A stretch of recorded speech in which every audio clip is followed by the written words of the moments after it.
Yo, what is going on, guys? Hope you're having a beautiful, beautiful day. I know I am. I know. Dude, it's Christmas. Thanksgiving just went on.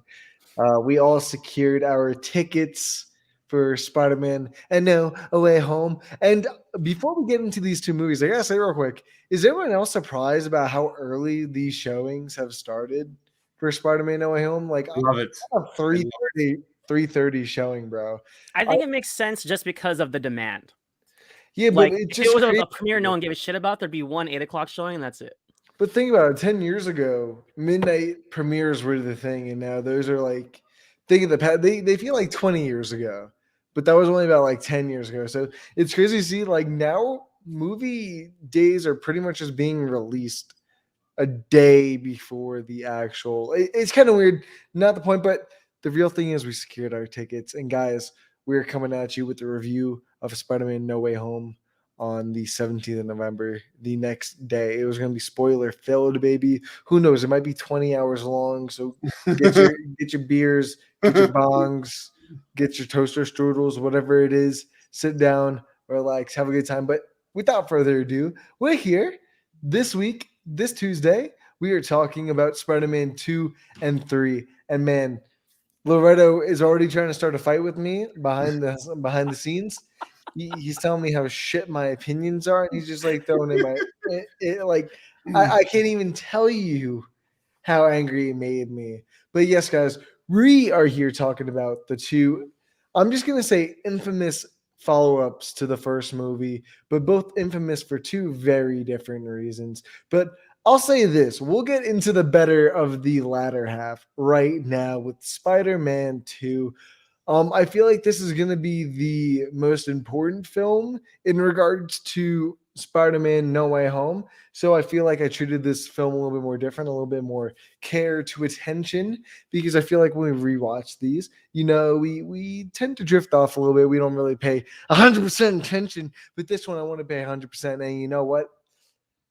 It doesn't work as well as it used to for me anymore. It doesn't hold up as well. I know Loretto is probably just like he wants to cry. He wants to. And I know, Loretto, I'm sorry. But after watching this movie, I find it super awkward that that one still photo from the No Way Home trailer, the very first one of Doc Ock moving, and he looks kind of weird in the face area. I'm watching this movie. I'm like, you watch the bank robbing Banksy. I'm like, dude, that's so obviously just like a flat wall right there that was green screened in for his tentacles to come in like some fucking 3D ride at Universal. On top of like, this is probably the worst Alfred Molina I've seen in like 3D. I've ever like, bro, this was horrifying. I never want to see 3D Alfred Molina look like this again. God. And it's when he takes MJ out of the coffee shop. Like it's so starting funny. off well. No, we are because I have a lot of good things to say about this movie, but there's a lot of things that I don't like as well. So we have Matt in the house, and we have Amanda in the house, and bro, Matt made my night by saying he got his IMAX tickets. Amanda just ruined my night by saying Spider-Man 3 is better. Yeah, dude, literally. I mean, she just said she's joking. She just said she's joking. No, dude, she likes Venom and Venom Let There Be Carnage. She ain't joking. But you know what? I feel like I'm being a little too hard, Loretto. I feel like you should back in some of your hard, stern arguments here. Loretto, you're up, man. What? Did he say me? Yes, bro. Okay, you sorry. don't like, bro. You don't pay attention. Sorry, no, I'm man. having a conversation with our lovely guests today. So I've seen this movie 100 times. I haven't rewatched it in a while though, admittedly. I will say I want to give props to. Oh, we lose it? Sorry, thing reacts when I put my charger in. Can you guys hear me? Yeah, we got you.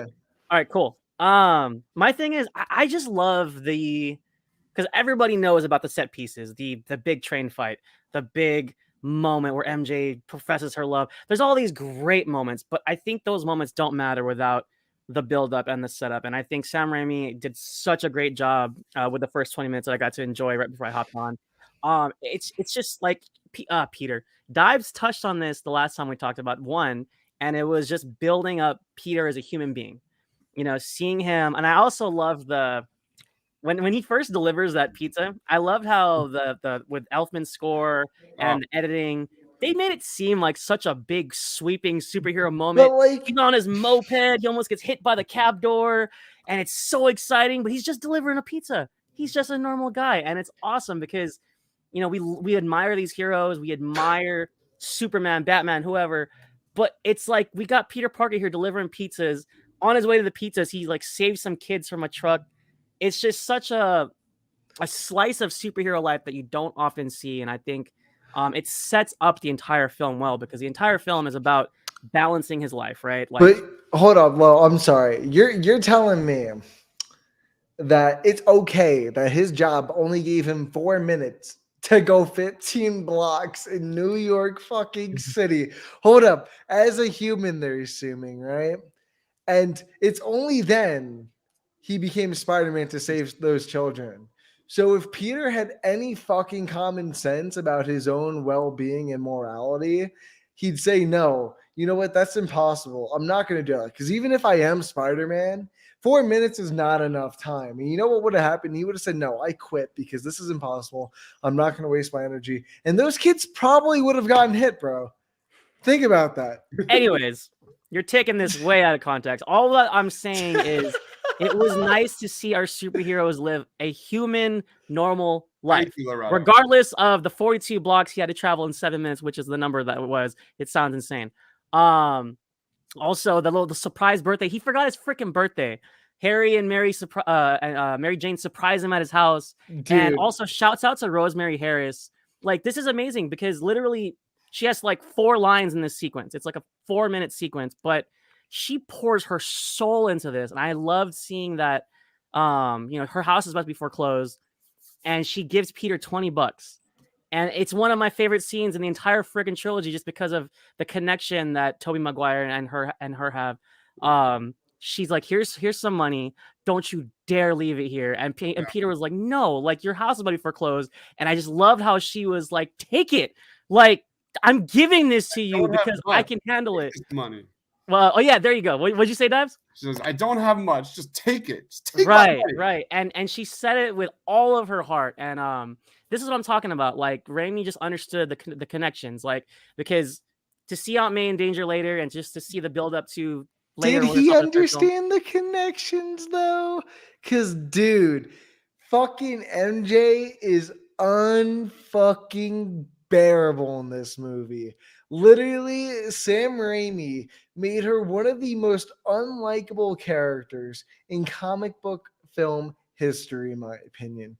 She's an awful person in this film, and she only gets worse in the third film. I don't want to spoil my thoughts on her in the third film just yet, but this second film is just awful. And plus, the second and third film also suffer because I don't really get like what their relationship is between the three of them, Harry, MJ, and Peter. Because in that first movie, it's very obvious that they're 18 because they graduate within like the first 30 minutes. They're 18 years old, and he first meets Harry's dad, Norman, for the very first time. And Norman talks about him being kicked out of other private schools before he went to the school they're at now, right?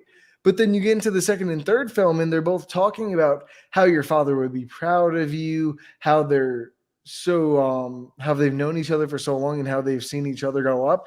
And I spoiled this for the third movie too, because it's hard to say because both movies suffer from this, and it really disconnects me from it. And it starts in this film because in the very beginning with the scene you're talking about, Loretta, with them celebrating Peter's birthday, none of it really makes sense if you think about it. At the end of that first movie, MJ essentially left Harry, and then MJ essentially got stood up by Peter or fucking denied. He's like, no, bitch, you ain't getting my penis today. He said no, right?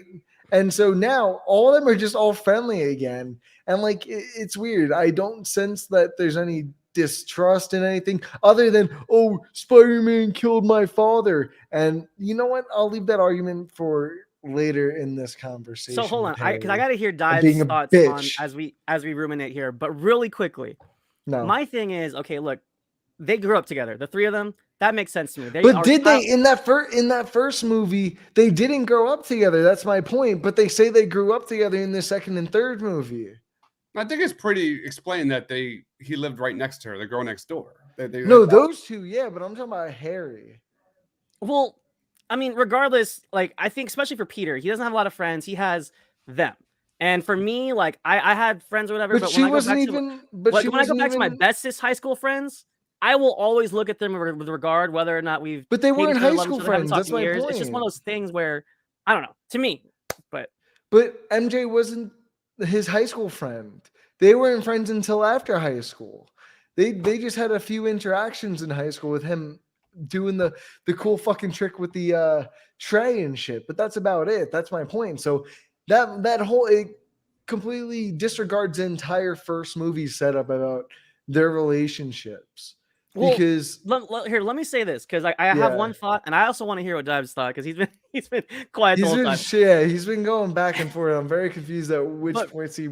Yeah, really quickly. My thing is, so regardless of the high school friendships, relationships, I agree that is a little choppy. But what I want to say is, because I personally like Kirsten Dunst as MJ. So my thing is, she gets denied in the cemetery. It's been 2 years now, okay? 2 years of these two obviously like each other. They had the moment in the hospital in the first film, and they obviously have feelings for each other because the way he looks at her, the way she looks at him, she was there outside the street, after the birthday, and she touched his face, and she's like, Peter, do you have anything to say to me? And it's like obvious they're looking at each other with love and adoration, but Peter sticks to his guns, like, you know what? I can't do this with you. I am Spider-Man. You don't know this. Yeah. And then she walks away like, you know what? I'm going to see somebody else because and it sucks and it's kind of messed up, but I don't look at her negatively because she's been waiting for 2 years and this guy obviously likes her and he's not doing anything. So I think but then what does she do? She gets back at Peter by using a man who is obviously way better than Peter, in my opinion. Like, bro, you should be with J. Jonah Jameson's son, bro. He's better looking. He's got money. Like, he's everything, sweetheart. He treats you better. He shows up in time. He's been to your show. Like, in this movie, it's given me every reason not to cheer for this man. So by the end, she goes on to leave their wedding. I think you're missing the podium. The biggest point, Ryan. You're the biggest point of this entire first two movies, and yeah, especially the first two, is and points going way over your head, is that these are flawed characters.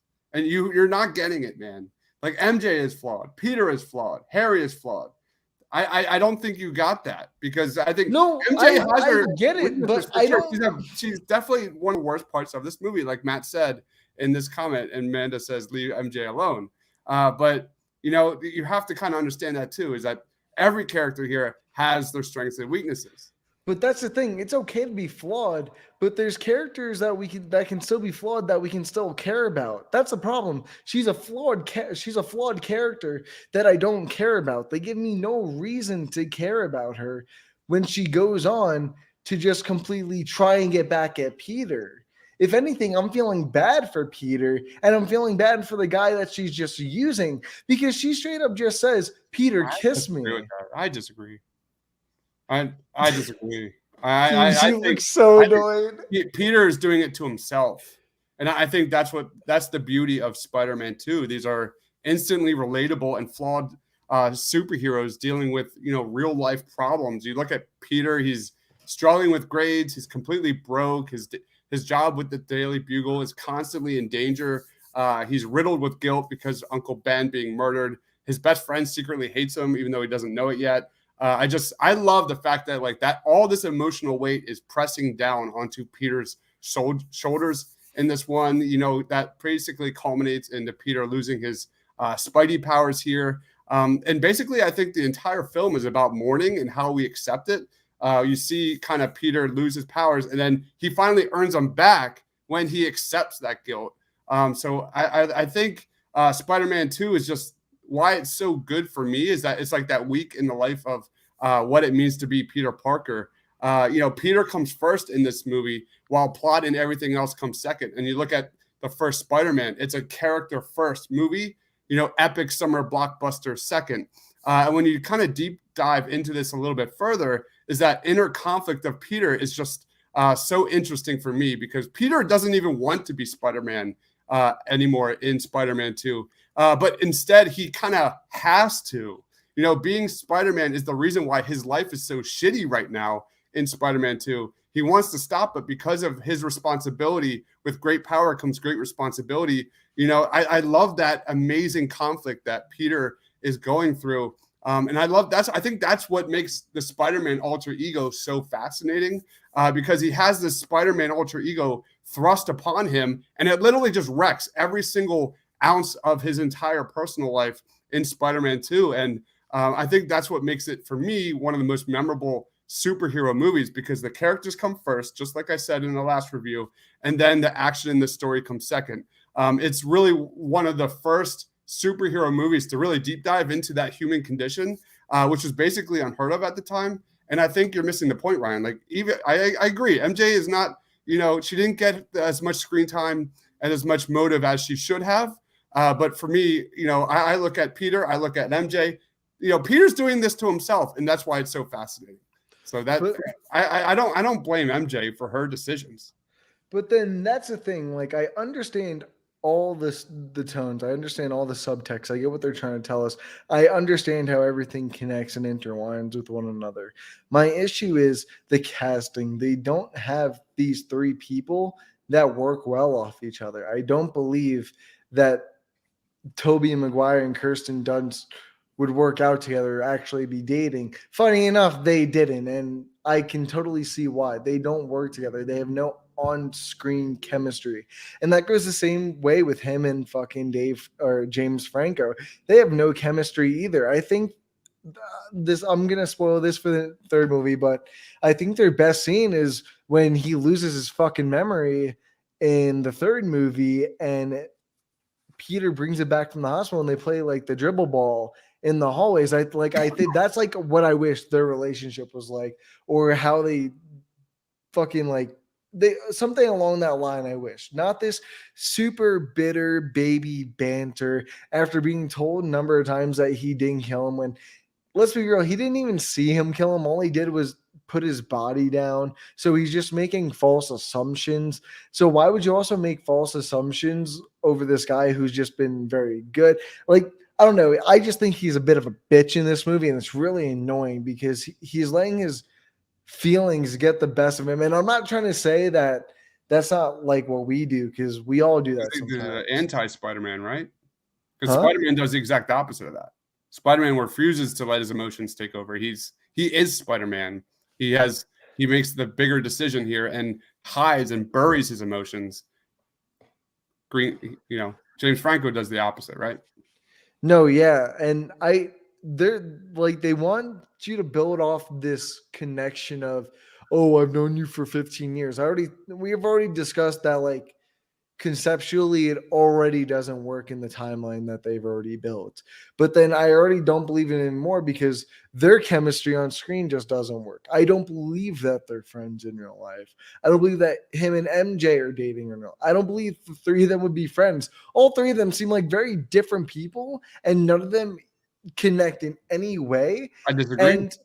But that's the thing. I think the writing is good, Deebs. That's the unfortunate part. I think the writing is there. There's no problem with the writing. I think it's the performances and the connections. Yeah, I see all three as outcasts. You know, I see we talked about this. I see three. You look at Peter, he's been outcast his whole life. Now that he has powers, he's even a more outcast because he can't do anything about it, especially among his friends or his personal life. And then you look at James Franco. Oh, God damn. Harry, Jesus.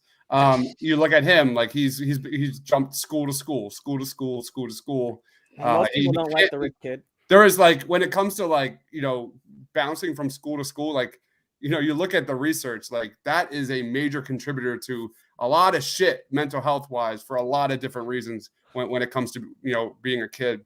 Then you look at MJ, clear, probably trauma past, abusive father, alcoholic, father, really a lot of domestic issues within her family unit.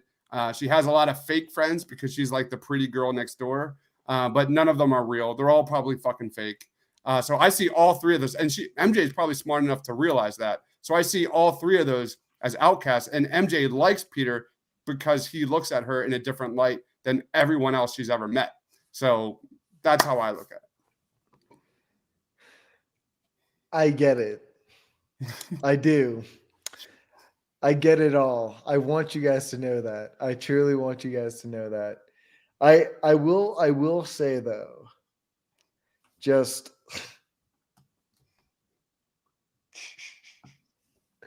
I don't like her. I'm just like, you guys would all just, this is like a toxic relationship. You guys just are better off without each other. Like literally, Peter literally real needs to take a relationship. break. In real life, that's a real relationship, though. People have toxic relationships. People have, issues with one another in their life, but they don't. That doesn't mean they separate. That just, everyone has that friend that's in a toxic relationship that they're not good for each other, yet they still love each other, and you're just happy that they're happy. Just saying. I don't get it, bro. I don't think that's a toxic relationship at all, by the way. I don't know. It makes him lose his powers. I firmly believe, I know that they give like a multitude of reasons in this movie, but let's be real. The main fucking reasons MJ in this movie, she's like, bro, if we saw the one woman we wanted to be with get married, like, bro, that'd be a Peter stab to the said heart. no to her. Peter said no to MJ. And I don't blame MJ, him. but why are you blaming MJ for walking away? No, can't I'm wait not. forever, I'm man. not blaming her for walking away. I'm blaming her for using the guy she walked away with, or that she got, to get back at Peter or try to get with Peter by using him. That is my issue. I don't even see it that way, because the way I saw it was, if Peter doesn't come around, she's safe and she's happy with John Jameson. That's the way I saw it. So this is the way I see it. She dates him, right? They yada yada yada. She hints at Peter about wanting to be in a relationship, yada yada yada.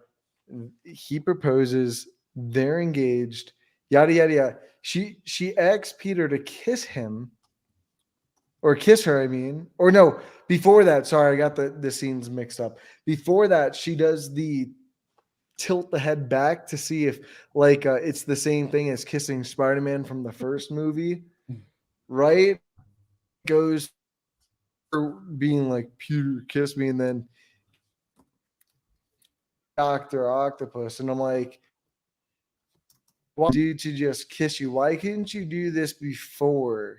Like, I'm sure you kissed this dude when you're in a relationship, but you're like, I don't know. It might not be a whole difference, but I feel like relationship and engagement, two very different phases, and even engagement to marriage are two different phases. And Deeps, I'm sure you know my man and shit like that. So it feels very awkward for her to do this at an engagement stage. If it was more like they just started in a relationship, I would feel a lot better with that, just from a story and conceptual wise. And guys, I know I feel like I'm looking a little too in depth in this. This is just my writer side coming out. I'm sorry, because personally, I feel like they could have tightened it up a little bit more. There's a lot of loose ends that are just loose ends, and I could go backwards and try to figure it out, but I really just be left on a stump. To be fair, like Sam Raimi had the fourth movie in the works. That was happening, right? Like that was in the works. Yeah. There was a shitstorm on him with the third movie, which we'll get into. But yeah, I like, in terms of like issues with this film, MJ's not nearly on my list. She did not pull me out of this movie whatsoever, for me at least. But Loretta, you just look like you're about to rip my fucking throat out. That's all I'll say. No, you're good, man. This is why film is so divisive and subjective, right? Regardless if it's Spider-Man or some other fucking indie classic film. But I just think I agree with Dubs. Like, MJ does not affect my adoration or negative feelings of this film at all. But yeah, so no, I'm just trying to think. What's our next step here? Are we gonna? Oh no, I'm trying to find my phone real quick, but Are we Fuck it. gonna? I thought it was in front of me, but I do want to talk about something I do really like, and that's fucking Alfred Molina, my Yeah. guy. He Thank you. class act. I I'm hoping from the trailers we've seen in No Way Home, they're kind of keeping this kind of Otto that we know, the one who still has that caring side to him and isn't that brutal, always that brutal, or the Otto that gives the speech to Peter in the beginning. Oh my God, I'm sitting on it. I'm so stupid. That's besides the point, though. You know what I do gotta say to that, bro? Otto, he was what Kirk Connors wanted to be in the Amazing Spider-Man one. That's all I'm gonna say. I agree with that. That's what that really feels like ultimately. We'll get that to it next week. You guys know the vibes, motherfucker. But you know what I gotta say to all this? I love the relationship that they build up in the beginning. And you know what? I like that they didn't go the full villain route like they did with the last one, to where the point where, you know what's funny? This movie has a theme, or like the trilogy, all the villains kill themselves. Green Goblin killed himself. Doc Ock killed himself. Yep. Venom killed himself. Even yeah, Even Harry. Yeah, remember Peter even saved Eddie from when he jumped back in and killed. Yeah, literally tried to save Eddie. That's a major theme in No Way Home, by the way. Yeah, they even say it in the trailer. They all die at the hands of Spider, which I found kind of odd because I'm like, not really. I'm like, let's be real. The Lizard didn't die. Sandman didn't die. That's what makes Spider-Man so great, is that even he will save his enemies. The only one that I think a Spider-Man actually killed was Electro, technically, in Amazing Spider-Man 2. Out of all the ones that are coming back, I think that's the only one that technically died by the hands of Spider-Man. Norman Green Goblin killed himself. Doc Ock killed himself. Venom killed himself. Harry killed himself. Lizard survived. Well, no, never mind. Forget it. Never mind. Harry in Amazing Spider-Man 2 survived. Rhino survived. Electro kind of just got exploded. I don't know if that's gonna be like an actual death or something. Maybe that's how their kind of explanation for the multiverse. Who really knows? But yeah, I really like Alfred Molina's fucking classic in this role, and I just love the road he goes on and the relationship he has with Peter. And I really like the reveal when he finds out who Spider-Man is, that Peter's Spider-Man, and he kind of gets like this enlightened feeling, and you see this, and it's like, wow. I like, these are the fucking moments I like, and it's good writing, good acting, everything just coming together so beautifully, and I really hope they continue that with Alfred Molina in No Way Home. What about you, Deebs? Yeah, I mean, this was an elite level villain.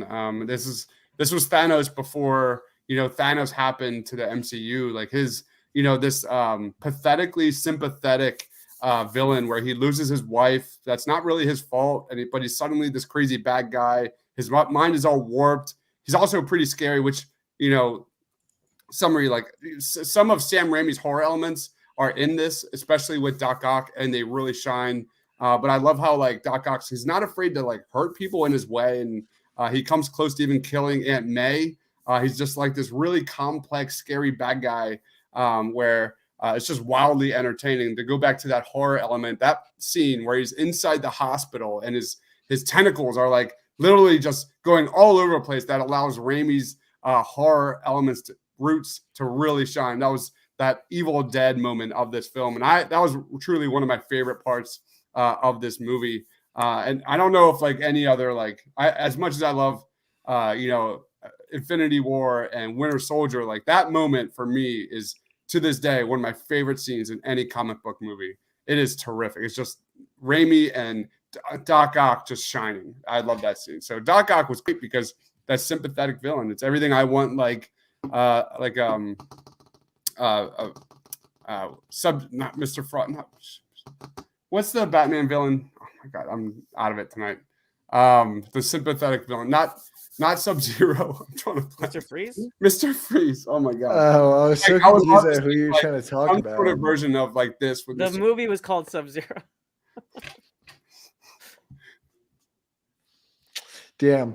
But Loretta, before we get to you, I gotta say one pet peeve I have with that train fight scene.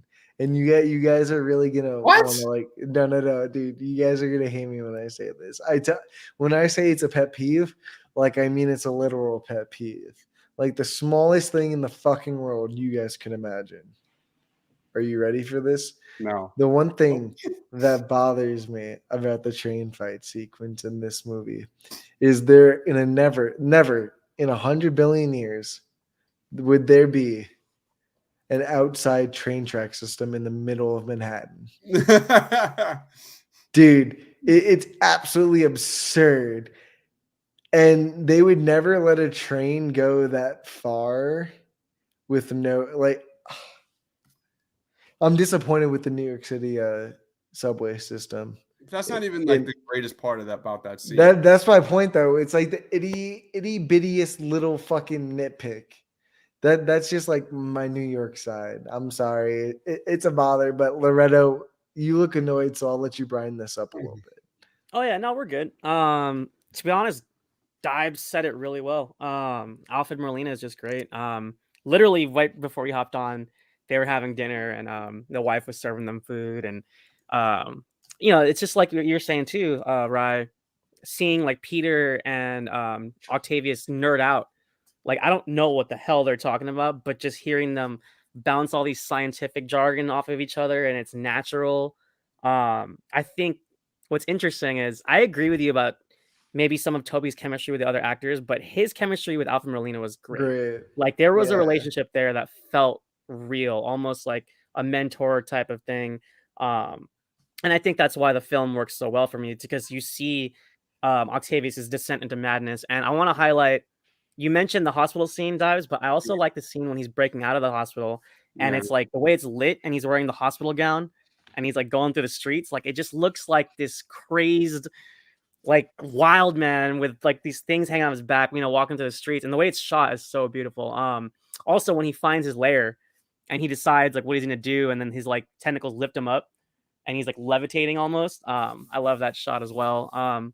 Yeah, honestly, he's one of my favorite villains of all time. And it's interesting because not so much, I mean, yes, sympathetic, but more so because you get his character. Like you get why he's upset, you get why everything went wrong.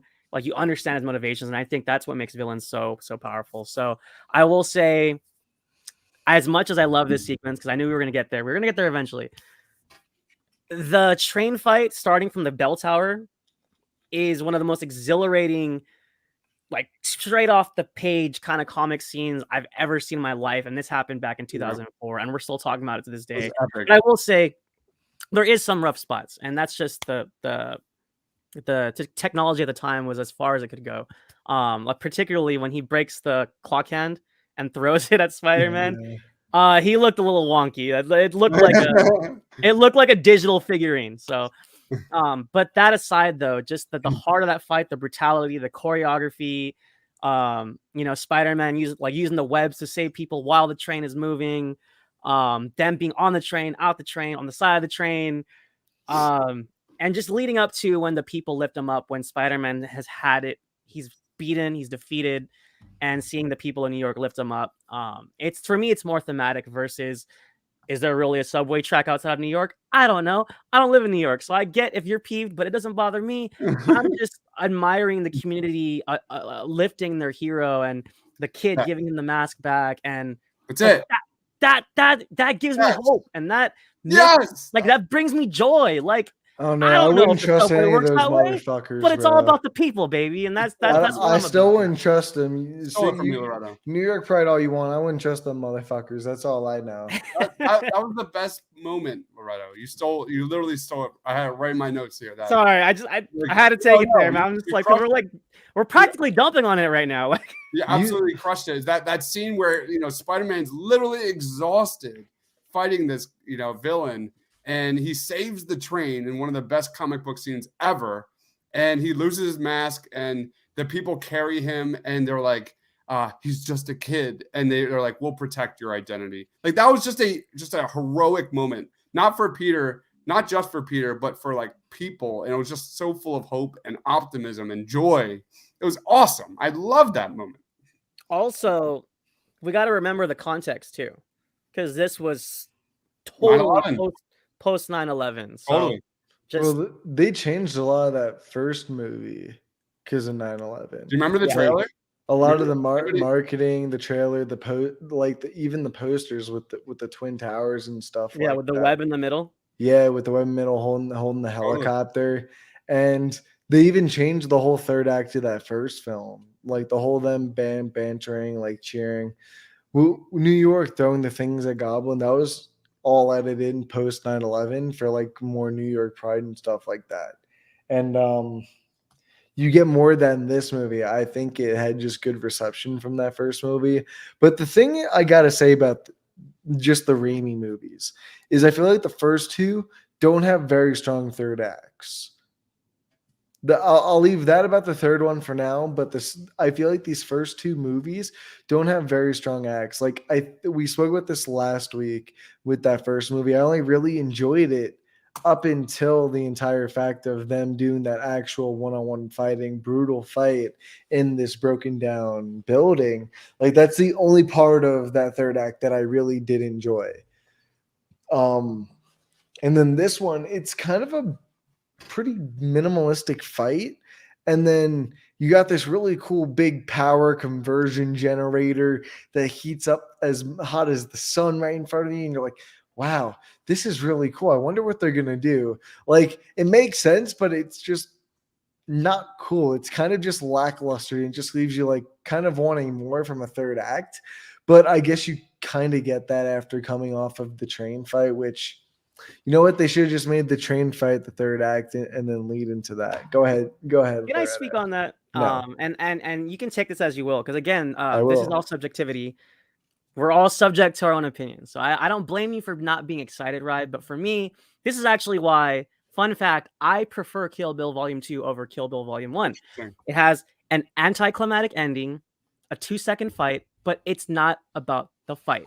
It's about the relationship. So for me, for Peter to save Mary for the 5 millionth time, for her to actually see him with the mask off, and for her to have that realization, like, all this time, Peter, this is why you can't be with me, or you try not to be with me. You try to hide and be so secretive. And then, between Octavius and Peter, like, Peter is what's brought Octavius back to reality, and he was able to redeem himself. And maybe not in the best way, but in the only way he knew fit. Like, I love this line when he realizes who Peter is. He's like, brilliant but lazy. Don't worry, I got this. We got to drown the sun thing in the river. And he says, like, he's tearing it down, I will not die a monster. So good. And it's just what brings his whole character full circle. And for me, I didn't need to see them fight again, because we saw them fight already. It wasn't about the fight. It was about the relationships between Octavius and Peter. Peter helping Octavius with his redemption, and Mary Jane realizing Peter Spider-Man's Peter Parker. And all of that was just surrounded by the big sun thing, but it was all about the relationships at that point, for me. But and then that was satisfying to me. That's when you run into the problem, because by the time you get to the third act, I'm like, bro, just fucking kill MJ at that point. I really don't care. Honestly, it'd be better for everyone. Everyone in the movie. Honestly, it'd be better for everyone. Honestly, if I was Peter, I would just go there, stop Doc Ock, have that whole fight, stop him, have that whole emotional arc, and be like, yeah, you know what? Bye, MJ. Let her go down with Doc Ock at the end. Just say fuck it. Like, no, we're done, sweetheart. You're done fucking with me. You're done fucking with J. Jonah Jameson's son. You're done fucking with the audience. No, bro, we're not going to save you 5 more times in the third movie. It's not happening. But you know what? They didn't do that. Yeah, I agree. I agree with Loretto wholeheartedly, because you already heard my comments. Like, characters first, drama first. It's not like Spider-Man set this up to begin with. I don't know why we're like so shocked that the third act of Spider-Man 2 isn't this like horrible CGI fest like Spider-Man 3 is. No, I'm not trying to say that it's boring, because there's no fight or no CGI or anything really action-packed. I'm not invested in half of the reason he's there. That is my issue. So half of the entire third act is developed around a character I want to see die. Like, and then the one that does die is the one I'm like, oh man, I didn't want you to die. Like, bro, Like that's where my conflict arises. It's like, bro, you guys know, like if there's a good story, if there's not a lot of action, like Ant-Man, honestly, there's not a lot of action in it. I'd say there's a lot more of just like jumping up and down and going to these cool, massive places when you're small. But like it's pretty minimalistic in its approach to action. It might have a lot of CG because of the whole idea of who the character is, but it's a pretty minimalistic fighting movie. But it has such a good story, and that's kind of what I'm not trying to compare both the movies. If that's what you're trying to say, if that's what you guys are thinking, I'm just trying to give like a sense of the idea I'm trying to create with my third act. I have a side note, Problem. side question for you, Rye. Yeah, Because offline we were talking about the animated series, right? yeah. And look, regardless of whether or not you like Kirsten Dunst or how her character was written, I gotta ask you though, at the very, very end of this film, when she walks in with her wedding dress, but he's got to go, and it zooms in on her, and she says, "Go get him, Tiger." So good. Like, come on, man! Like that is Spider-Man, So baby. Like, Loretta, you brought up a funny thought in my head. Cherry because on the cake for me, man. as I'm watching the second and third movie, I don't know if you guys have ever realized this, but like that window, the door that opens both ways that he jumps out of as Spider-Man is an actual door. Like it's not a window. There's nothing blocking his hips. So you can literally just walk right out of it. So it's kind of fucked up that I thought about this, but this is how much I didn't like the character in this movie. That when she ran to him, I'm like, Trip on Marbles fall out the door. Come on. But yeah, I totally different experiences. I remember watching this in the theater. MJ is on a list she's not on a list of. She should be the hit list. There was so many great things about this movie. I think that hold up really strong, and there's a lot of things that Marvel I think has used in this film that have shown to be extremely effective. So I agree. When it comes to Spider-Man 3, which we'll talk about, but MJ is not in it. It's a non-issue for me. It didn't take me out of the movie. That moment where she realized that he's Peter Parker was absolutely like, stop your breath, holy shit moment at the time when I was a kid. Back in 2004. So I was like first year in college around there. So it was just epic. As a guy who watched Spider-Man, the animated series and all that, Go Get Him, Tiger, like that was just epic. Because up until that point, she never said it. And that was so relevant in the comic and in the show. It was Avengers Assemble before Avengers Assemble. And Doc Ock was Thanos before Thanos and so forth. So, guys, without further ado, I say we just get into scores for Spider-Man 2. Loretto, why don't you hit us with it? What is your score for Spider-Man 2, my man? Oh, come on, guys. Come on. No, but to be honest, up until The Dark Knight, guys, Spider-Man 2 was my favorite comic book film. To this day, it's still in my top 3. Actually, no, I'm sorry. It's still my number 2. Dark Knight and Spider-Man 2 are my favorite comic book films of all time, and I will die on that hill.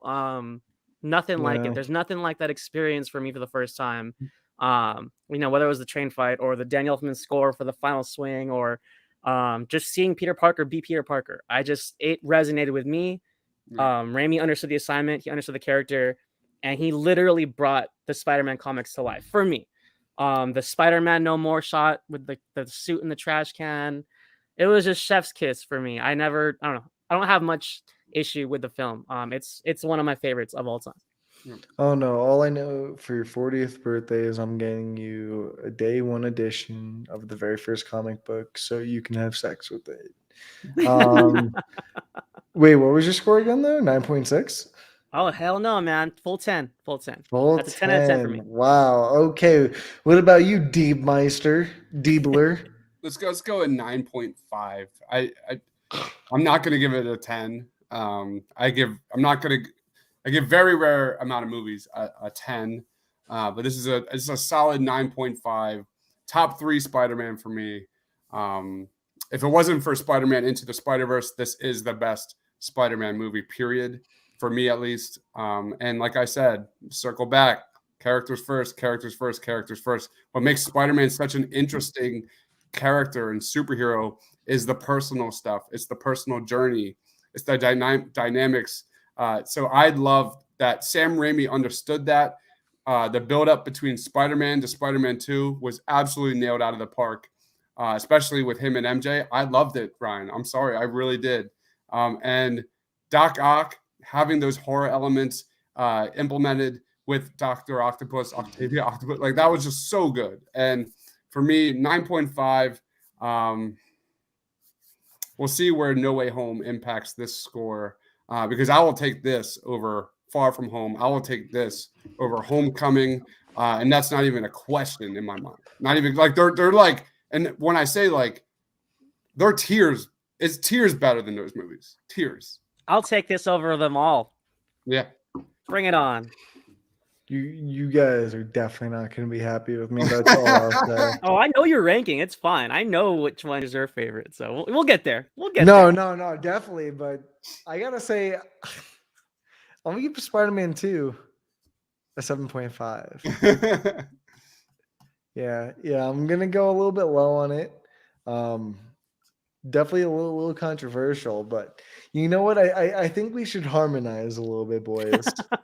We should harmonize in dissing Spider-Man 3 for whatever it was trying to be. And yeah, guys, so I guess this is my poorly introduced transition into Spider-Man 3. Yeah, we're talking about Spider-Man 3, guys. 2006, Sam Raimi again, same cast, unfortunately for some people. But you know what? Let's just get right on into it. You know what? This is the first Spider-Man film. Peter's happy in the beginning. He's living his life. He's with MJ. He's putting a baby or two in her. Who really knows at the end of the day? They're having the time of their life. He's putting his spider webs all over her. That's all we got to say to that. But you know what? We got multiple villains, bro, in this one. We got Sandman. We got Venom. And we got Bitch Goblin, as I like to call him. I like to call him Bitch Goblin. And Loretta, I was telling Deebs this before you got on, before we started the show, but this movie does not hold up as well as I thought it did either.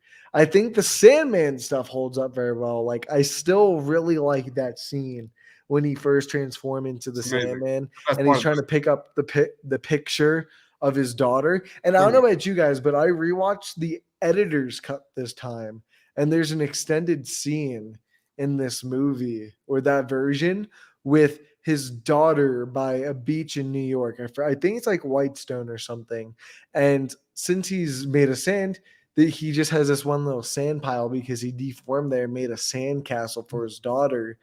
And she has her medical problems in this movie and stuff. And they kind of do a heart-to-heart moment where they do like their palms touch in the sand. And it's a really nice and warming moment.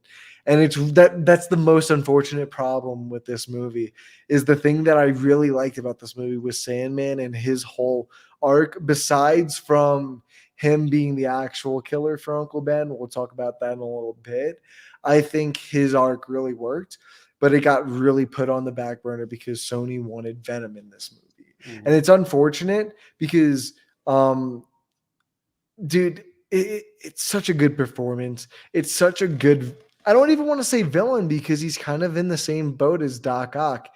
Well, even more sympathetic to a certain extent because he's got such a hard life with his daughter in this medical reason. He's literally just trying to steal to fix his daughter.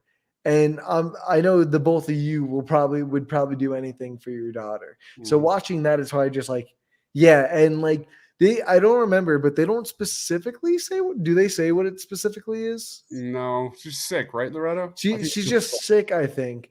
But yeah, they don't really specify. But like you can visibly see that she's ill enough to a point where it might be life threatening. You know what I mean? So who knows? He might be on the time clock, and I really wish that they spend more time with that and kind of said fuck Venom.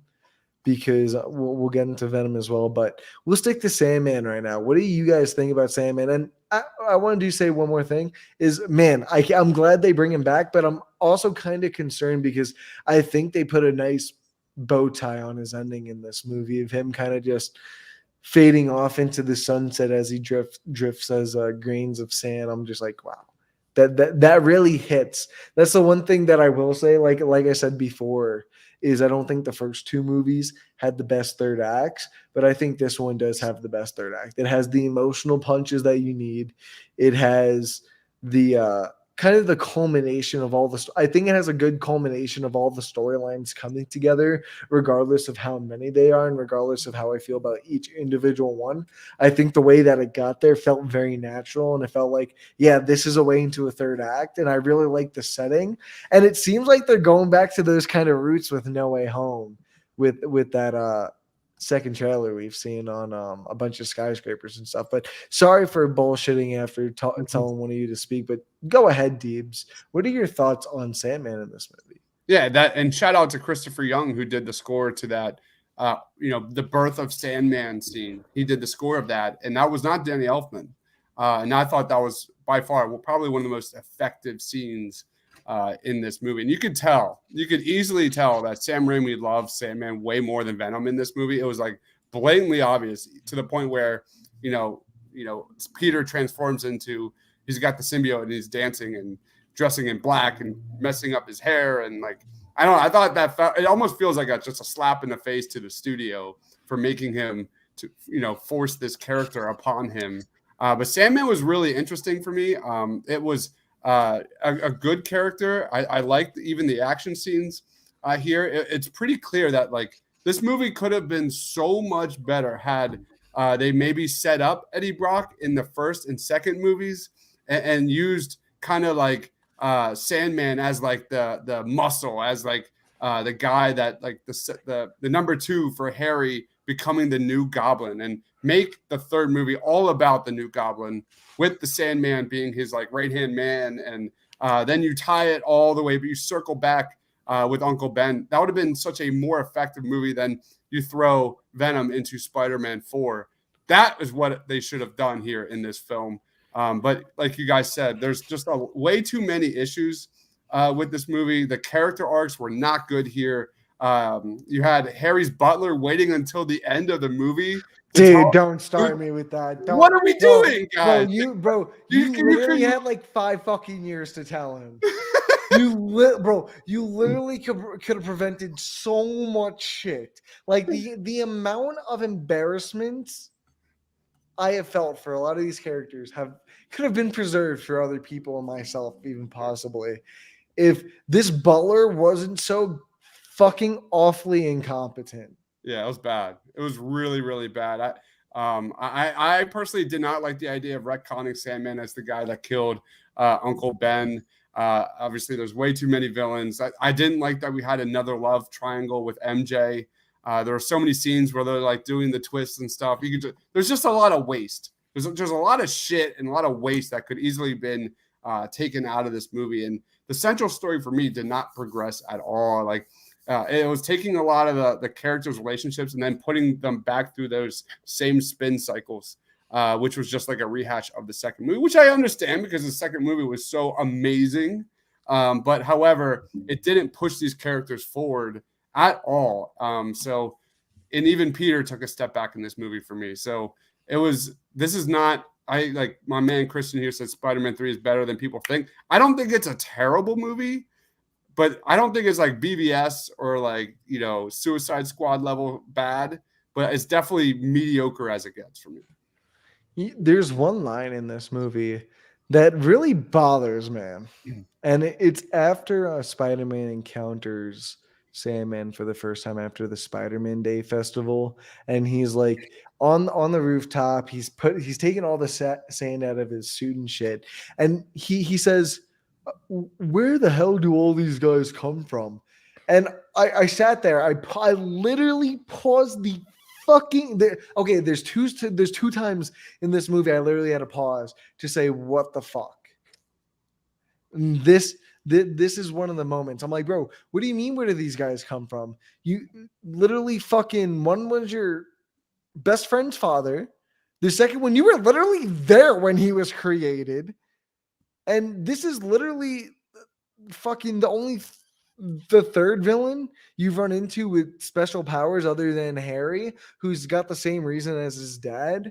You know what I mean? It's a very stupid line for this character. Like, bro, Harry, use your fucking brain for a change, bro. Like, come on! How are you running this company and having all these great ideas that we see you do in the second movie, and you just act like you sound like a fucking idiot. You sound like a fucking idiot. I'm sorry, Peter. You sound like an idiot. That's all I'm gonna say on that. But Dubes, I actually like that a lot. yeah. It literally felt like Sam Raimi was so pissed off over what the studio was enforcing on him with Venom that like he like took out like half of the script from the movie, and You can tell he didn't care. Like, you can tell. And Peter's like playing the jazz flute on the piano. Like, what are we doing here? Like, what is that? Like, the tone shift was so bad. It felt like a slap in the face of the studio. That was not Sam Raimi. Like, Sam Raimi is like super lighthearted with a lot of horror elements in the first and second movies. This was like slapstick. This was like, I don't know what that was. It was just so not Spider-Man for me. I don't know if that was done intentionally or what. What do you think, Loretto? Let me be the angel to your guys' devil on the shoulder of our audience. So, look, don't hear what I'm not saying. Do I think this is the best Spider-Man film ever? No. Does it have a lot of problems? Yes. But I want to focus on some key things here. It's miraculous that this film was coherent enough to have a start, middle, and end, considering all the shit that's crammed into it with Gwen Stacy and Eddie Brock, who's freaking Topher Grace for some reason. But despite that, Sam Raimi made a coherent film from beginning to end that thematically, minus the freaking black suit jazz club thing that I agree, Dibes, I hate that with every fiber of my being. I so cringe. I love, because as someone that loves this franchise at the time in the theater, I didn't want to walk out, but I was like squirming in my seat, like, I agree. like what is happening? I agree with you guys. Okay, he was doing the finger snap. Oh my god, dude! He's like, get on, man. When he fixed his hair, bro, I want to get off that. Like, fuck off, bro. This is harassment. So look, get off. Hey guys, look, I get that, and I also understand that the symbiote does affect Peter's well-being. Just wasn't executed well at all. But anyways, besides that though, I love Thomas Hayden Church. His performance was subtle. It wasn't overly dramatic, and it worked for what it was. I think he was the best part of the film in terms of what they brought to the new things for Spider-Man. But I did feel the Uncle Ben thing was shoehorned in, which is unfortunate because I love that moment at the end, regardless of how it was written. But Loretto, what isn't shoehorned in? That's the real question. I think this is like Zack Snyder. I think literally everything is just shoehorned in this movie. Sam Raimi's able, like Loretto's saying, Sam Raimi's able to manage this, piece of shit and like put a bow on it, while Zack Snyder takes a piece of shit and just like lights it on fire. Okay, wait. Before we get to let's not even bring Snyder into this. Hold on, wait a minute. So let me finish real quick. Yeah, dude. So Harry was a hanging thread from the first two films. He has to be in this film. That's fine. So whether you like him or not, whether you like New Goblin or not, whatever. The choreography from when freaking you knew this was coming, Pete, and they freaking have that mid-air fight, and he's like trying to get the engagement ring. I thought that was awesome. I thought that was in key with what we've already seen. It was coming because we saw Harry find the stuff at the end of the second film. So we knew it. We knew it. This was inevitable. Loretto, can I ask you a question though? Sure. What would kill? I know we know what kills him. It's a stab to the gut. But like anything that doesn't have to go through his body, is there anything that will kill Harry Osborn? Because I mean, the dude suffers one of the hardest hits in mankind fucking history. Like, dude, oh my god, when he hits like, that dude, web, I know he's like got like super strength. He like hits stuff, the garbage can. But like, dude, his neck like a goat falling. Dude, he should have been dead after that. Okay. And then he survives an explosion next to him. Yeah, he also had a freaking pumpkin bomb blow up his face. His face was blown. Okay, hold on. We're getting there. So, I also really like the sequence of Fucking Peter hate this saving Gwen movie, Stacy, dog even shit. though she had no fucking business being in this movie, because it just muddles up the whole freaking thing, having him kissing her and all that dumb shit. I Anyways, fucking hate her so much. so look. But what I'm saying is, like, Raimi's abilities, right? So I've seen this clip multiple times because people have done this because the internet, right? But when he Yeah. saves Gwen Stacy and the crane's falling, the crane It's a like cool knocks off half scene. the building, that was fantastic. It was a really well-pieced action sequence, but it just sucks because it's in the middle of this dog shit written movie, and I agree with you guys. But when we get to the end too, I don't like Mary Jane being the damsel in distress. It is what it is. I hate But it so much. Third time in a row, baby. Put that night on, but bitch. thematically though, I like Harry's redemption, him joining with Spidey, taking on these monumental villains, because regardless of the context, regardless of how shitty Topher Grace is, Venom and Sandman and like seeing New Goblin and Spider-Man take them on as a tag team, I thought that was really cool. I thought that was an element that I enjoyed. And seeing the death of Harry too, I think it gave a finality to the trilogy, and it gave an emotional weight that was needed, regardless of how we got there. So those are my positives to this superhero. Bro, okay, I'm going straight into negative. Sorry, Loretto. You're being too nice for my well-being right now. But So bad, Chris. Well, one I of us got has to do it. We can't all dump on it. the thing that I hate the most about this movie has got to be the character choices. Every choice a character makes in this movie is just the wrong choice. No one makes a good choice. Everyone just constantly just keeps making wrong choices. And bro, I feel like they know they keep making wrong choices because they know they're in a really fucking awfully productive movie behind the scenes. So they need to figure out how to keep this movie going forward. So they have to keep putting themselves in issues. That's really what the ultimate problem of this is. Because bro, why would Peter just tell Gwen to kiss him with his girlfriend right there? Like, bro, and then he sees no issue with it later. Like, bro, what is up with that? That's no sense. Mary Jane kind of just randomly gets obsessively compulsive about wanting to be famous. Like, I know they kind of set up in the early movies that, oh, she wants to go on Broadway. She was doing good in the second movie, but then she gets like super jealous of Spider-Man by this third film. And I assume this is what, 6-7 years later at this point. So he's been Spider-Man for 6 or 7 years. And I'm just like, so you start getting jealous once you get fired for not being fucking talented. I'm like, sweetheart, do you not know the city that you live in? You live in fucking New York City.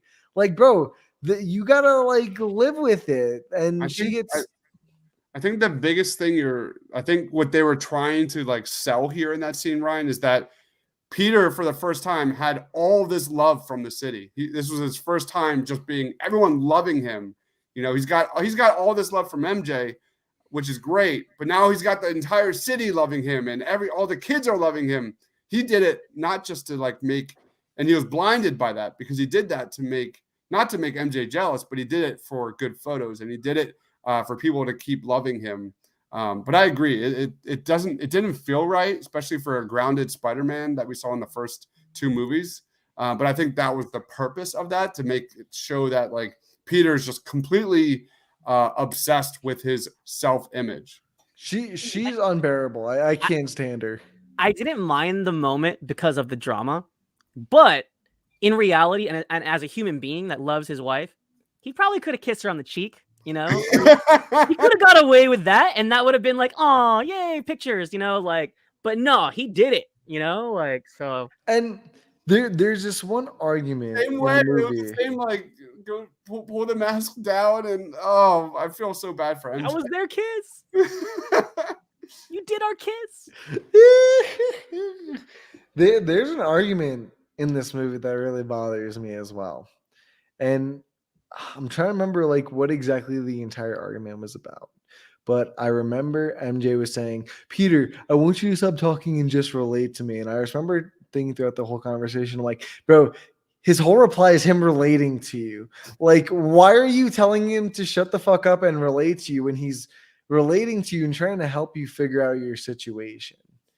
And like the whole Harry stuff and being an amnesiac and shit like that. I'm like, Jesus Christ, bro. Can you guys fit any more fucking plot lines into this movie? Yeah. Holy shit. Like, literally, I've seen this movie God knows how many times. I'm watching it earlier today. I'm like, oh my God, I forgot he was in this movie. Like, bro, how the fuck does that happen?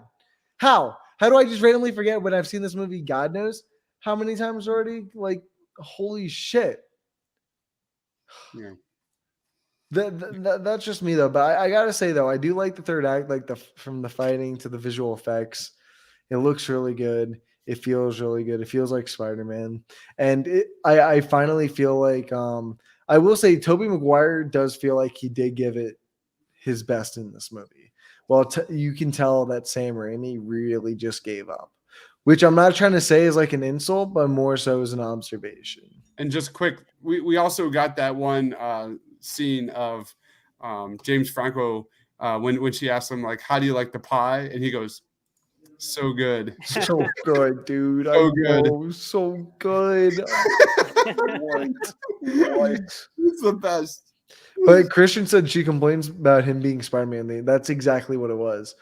She's like, you don't know what it's like for people to hate you. I'm like, bro, that was the entire second movie. Literally, no one liked him. I didn't even like him, and the audience didn't even like him. He didn't like himself.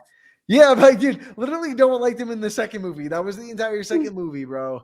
Like, of course, of course. That's like hold on, real quick, because we know. I got to bring some positivity here. Some positivity.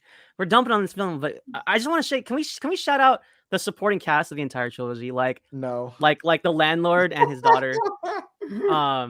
By the way, when he was fucking mean to dude, that was probably the only cool part about him being an asshole as a symbiote, because that was actually pretty funny. You'll get the rent when I give it to you, right? Like, Go ahead. No, but also Parker Posey, who, God, I hate that this movie failed, because also Dylan Baker as Dr. Connor, the original Dr. Connor.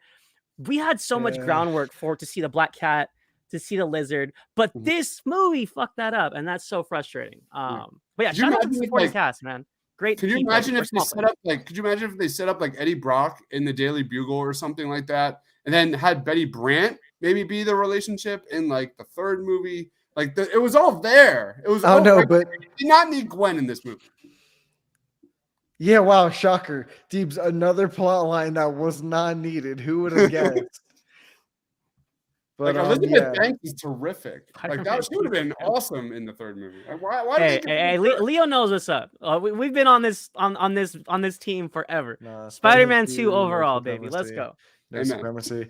But with the unfortunate disaster that is Spider-Man 3, let's get into like some final thoughts and some a final grade. Thank you, Matt. You'll get your rent when you fix this damn door. You're a good woman. Yeah. I'm a good man. That's it. I love that guy. That guy's great. He's great. Oh, God. All right. Sorry, Ryan. Go ahead. So, Deebs, my man, what is your final thoughts and what would you grade this movie? I just actually watched this right before I jumped on, and it was a little bit better than I remembered, especially Harry's redemption. That clicked a little bit better than I first remembered it. Especially in that third act, I was digging him, even though the whole Butler thing is just completely cringeworthy. I like that element. I like the Sandman pieces of it, literally, pun intended. However, this is obviously a super convoluted movie. There's way too much going on. This is a great example why studios need to stay the fuck out of a visionary, out of a director's creative process here. There's too much going on. It's it's really exhibit A of why Spider-Man and Spider-Man 2 are so good. It just was a complete mess, top to bottom. This is a solid 6.5 out of 10 for me. Wow. What about you, Loretto? What are your thoughts, opinions, final thoughts, and grade of Spider-Man 3?